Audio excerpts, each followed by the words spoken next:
नमस्कार. काल रात्री 12:30 वाजता चिपळूण तालुक्यामध्ये 22 जनावर गुरं एका गाडीमध्ये सापडली. काही आमच्या हिंदू बांधवांना संशय आला, शंका आली.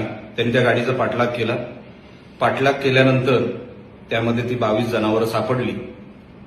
बाहेर काढत असताना त्यापैकी 3 गुरं ही गंभीर जखमी होती, बेशुद्ध होती, उठूही शकली नाही.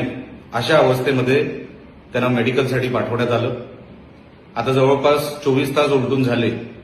जमावाने पोलिसांना बोलवलं. पोलिसांनी ते हँडओव्हर घेतलं.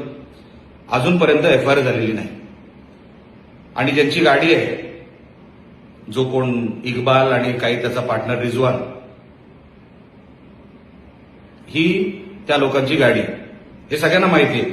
ह्या अगोदर पण तस्करीच्या मॅटरमध्ये ह्या लोकांना ह्यांच्यावर केसेस झालेल्या आहेत, बेलवर बाहेर आहेत. असं असताना तीच लोक आहेत, तीच गाडी आहे. ह्यांची काम करायची पद्धत म्हणजे ती जुन्या पिक्चरांमध्ये जे काही स्मगलिंग व्हायची ना, त्या प्रकारे पुढे 2 गाड्या, मागे 2 गाड्या आणि मधोमध ही जनावरांची गाडी, अशी ती ताफ्यासकट ही असे व्यापार करतायत, असे हे धंदे करतायत. ताफ्यामध्ये चालले.